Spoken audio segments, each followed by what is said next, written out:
ఇప్పుడు షేర్లింగంపల్లి నియోజకవర్గం నుంచి మోహన్ గౌడ్ గారు మాట్లాడాల్సిందిగా మనవి చేస్తా ఉన్నాం.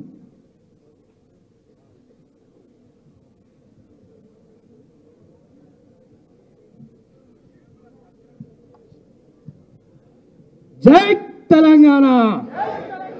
కేసీఆర్ గారి నాయకత్వం, కేటీఆర్ గారి నాయకత్వం, మన సబితా ఇంద్రమ్మ గారి నాయకత్వం, మన 7 మంది చేవెళ్లే పార్లమెంట్ ఎమ్మెల్యే అభ్యర్థుల నాయకత్వం, అదేవిధంగా ఈరోజు తెలంగాణ ఉద్యమకారులు, తెలంగాణ ముఖ్య నాయకుల సమావేశానికి విచ్చేసిన చేవెళ్లే పార్లమెంట్ నాయకులకు అందరికీ పేరు పేరున, మరి ముఖ్యంగా మన అభ్యర్థి కాసాని జ్ఞానేశ్వరన్న గారికి, మరి అదేవిధంగా ఎమ్మెల్యే గారు మన సబితమ్మ గారు, గాంధీ అన్న గారు, అదేవిధంగా మరి ఇక్కడికి వచ్చిన మిగతా ఎమ్మెల్యేలందరికీ, ఎమ్మెల్సీలందరికీ, నాయకులకు, కార్పొరేటర్లకి, ముఖ్యంగా ఈ వేదిక మీద మీలో ఒక్కడిగా ఇక్కడికి ఇచ్చి నాకు అవకాశం ఇచ్చి మాట్లాడిస్తున్నందుకు మా ఎమ్మెల్యే గారికి ధన్యవాదాలు తెలియజేస్తూ, పోయిన వాళ్ళ గురించి మాట్లాడే కంటే ఉన్న వాళ్ళ గురించి మాట్లాడుకోవడమే గొప్పతనం.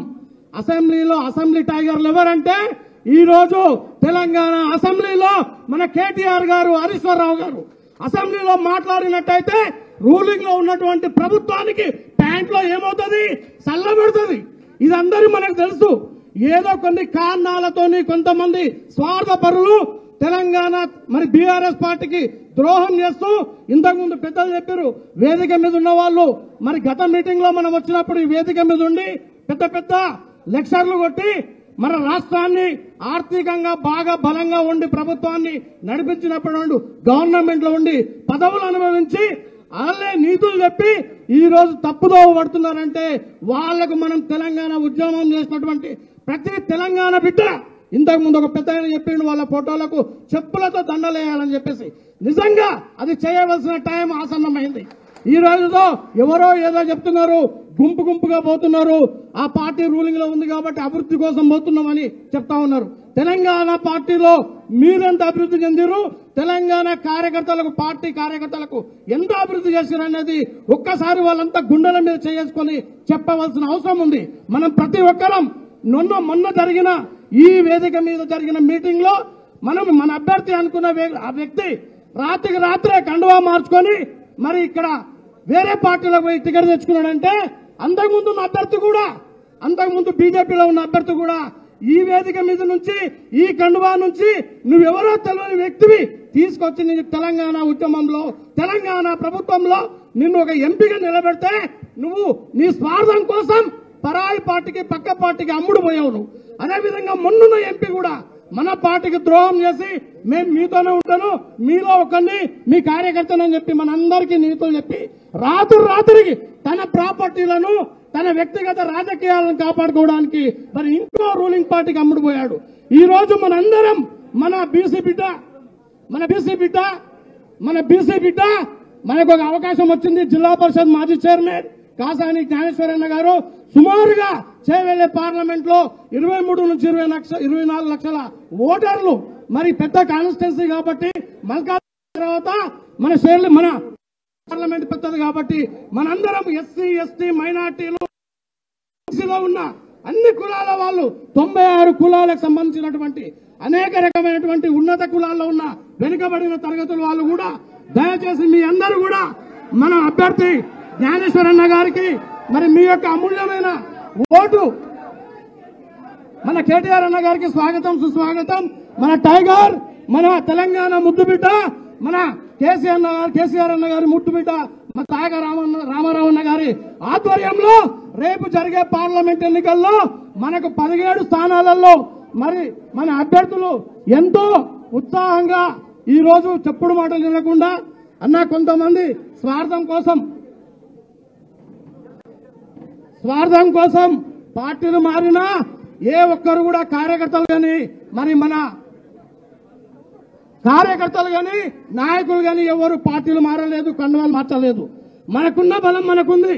మేము అన్న కేటీఆర్ గారికి మా కార్యకర్తల మనోభావాల్ని ఆయన ముందు చెప్పుకునే అవకాశం వచ్చింది కాబట్టి, అన్న ఇప్పటి నుంచి రాజకీయంగా పార్టీలు అనుభవించడానికి వాళ్ళ స్వార్థం కోసం వచ్చే వాళ్ళను మీరు పెట్టాలన్నా, ఈ బీఆర్ఎస్ పార్టీలో నిజాయితీగా పార్టీ కోసం కష్టపడి పనిచేసే కార్యకర్తలను గుర్తించి మరి రేపు రాబోయే తరానికి, కొత్తదనానికి, యువతరానికి పెద్దపీట వేసి అన్నా ఎవరు ఏమనుకున్నా అన్ని పార్టీలు, అన్ని రాజకీయ నాయకులు స్వార్థాల కోసం కొన్ని తప్పులు తెలిసి తెలియక చేస్తుండొచ్చు. కానీ బీఆర్ఎస్ పార్టీ అనే దానికి, టీఆర్ఎస్ నుంచి ఉద్భవించిన ఈ బీఆర్ఎస్ పార్టీకి ఒక చరిత్ర ఉంది.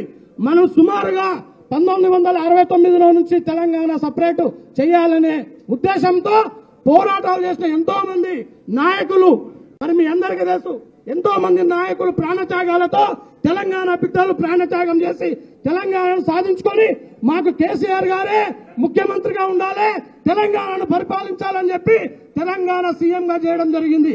ఈ 10 సంవత్సరాల్లో రైతులను, మహిళలను, మరి తెలంగాణ అభివృద్ధిలో సాఫ్ట్వేర్ కంపెనీలను ఎంతో అభివృద్ధి పరిచి ఈ రోజు తెలంగాణను ఆర్థికంగా మరి దేశంలోనే ప్రథమ స్థానంలో నిలబెట్టినటువంటి ఏకైక నాయకుడు ఎవరైనా ఉన్నారంటే అది మన కేసీఆర్ గారే అని చెప్పేసి సభాముఖం మీ అందరికీ తెలియజేస్తున్నాం. అదేవిధంగా ఈ రోజు సాఫ్ట్వేర్ కంపెనీలు ఈ రోజు ఎవరైనా ఊహించారా? మహేశ్వరంలో కానివ్వండి, కోకాపేటలో కానివ్వండి, రంగారెడ్డి జిల్లాలో కానివ్వండి, మన బార్డర్ జిల్లాలో కూడా ఈ రోజు భూముల ధరలు ఎంత బంగారం కంటే ఎక్కువగా అయినాయంటే ఆ కేవలం ఘనత మన టీఆర్ఎస్ ప్రభుత్వందే, మన బీఆర్ఎస్ ప్రభుత్వందే. కేసీఆర్ గారి నాయకత్వంతో, కేటీఆర్ గారి నాయకత్వంతో, హరీష్ రావు గారి నాయకత్వంతో ఈ రోజు కొంతమంది దొంగలు చెప్తా ఉన్నారు అక్కడ ప్రాజెక్టులలో అన్యాయం జరిగింది, అదేవిధంగా కుంభకోణాలు జరిగినాయి అని చెప్పి. మీరు చేయలేరా కుంభకోణాలు? మీ గవర్నమెంట్లలో ఉన్నట్టు కుంభకోణాలు జరగలేదా? మనందరికీ తెలిసిందే కదా. ఈ రోజు తెలంగాణ రాష్ట్రం, కొత్త రాష్ట్రం, 10 సంవత్సరాల్లో భారతదేశంలోనే నంబర్ 1 రాష్ట్రంగా తెలంగాణను తీసుకెళ్లిన ఘనత బీఆర్ఎస్ పార్టీ అధ్యక్షుడు కేసీఆర్ గారిది, కేటీఆర్ గారిది, హరీష్ రావు గారిది. ఈ సందర్భంగా అన్న కేటీఆర్ గారికి మేము విన్నవించుకునేదంటే రేపు రాబోయే ఎన్నికల తర్వాత అయినా మన పార్టీ కోసం కష్టపడుతున్న కార్యకర్తలను గుర్తించి సరి అయిన సముచితమైన స్థానం అన్న పార్టీలో, పార్టీ కమిటీలు అన్నిటినీ మీరు ఒకసారి ఓడబోచి నిజంగా పార్టీ కోసం పనిచేస్తున్న కార్యకర్తల మనోభావాలు తెలుసుకొని ఈ పార్టీకి ఎవరైతే సైనికులాగా పనిచేస్తారో వాళ్లకు అవకాశం కల్పించాలని రాబోయే ఎన్నికల్లో సర్పంచులు కానివ్వండి, కార్పొరేషన్లో కానివ్వండి, ఎంపీటీసీలో కానీ, జెడ్పీటీసీలో కానివ్వండి, నిజమైన నికాసైన తెలంగాణ కోసం పోరాటం చేసిన బీఆర్ఎస్ కార్యకర్తలకే అవకాశాలు ఇవ్వాలని చెప్పి సందర్భంగా మేము కోరుకుంటాం. మరి అదేవిధంగా అన్న రేపు కార్పొరేషన్ లో కూడా రాత్రే విన్నాం, మా దౌర్భాగ్యం మీరు తీసుకొచ్చి టీఆర్ఎస్ పార్టీకి బాస్ కంటే పెద్ద బాస్ అని చెప్పారు. ఆయన కూడా పార్టీ మారుతున్నారంటే చెప్పులతో కాదు, కొట్టడానికి ఏమీ లేదు కూడా. ఎందుకంటే ఇది మన బీఆర్ఎస్ నాయకుల మనోభావాలను దెబ్బతీయాలని కాంగ్రెస్ ఆడుతున్న కపట రాజకీయం. ఇది మనందరం గ్రహించాలి. మనమేం తక్కువ కాదు. 39 మంది ఎమ్మెల్యేలు అసెంబ్లీలో మన నాయకులు గొంతు విప్పితే నేను ఇంతకుముందే చెప్పే వాళ్ళ అవతల తడిసిపోతుందని చెప్పేసి ఇదంతా మనం ధైర్యంగా ఉండి ముఖ్యంగా మహిళలను ఉత్సాహపరుస్తూ మరి అదేవిధంగా మనం మహిళా సైనికుల్ని అన్నా నువ్వు మాస్ లీడర్ అన్నా నీకు దండం పెట్టి చెప్తున్నాం, నువ్వు ప్రజల్లోకి రావాలి. ప్రజలని ఇంతకుముందు గత నాయకులు ఏ విధంగా అంటే మోటివేట్ చేసేవాళ్ళు మీరు వచ్చినట్టయితే తెలంగాణ బీఆర్ఎస్ పార్టీలో ఉన్న ప్రతి నాయకుడికి కొత్త రక్తం వస్తుంది, ఉత్సాహంతో పనిచేస్తారు. కాబట్టి మీరు ప్రజలకు రావాలని చెప్పి కోరుకుంటూ ఈ అవకాశం ఇచ్చిన పెద్దలందరికీ, ఆనందన్న గారికి ధన్యవాదాలు తెలియజేస్తూ థ్యాంక్ యూ.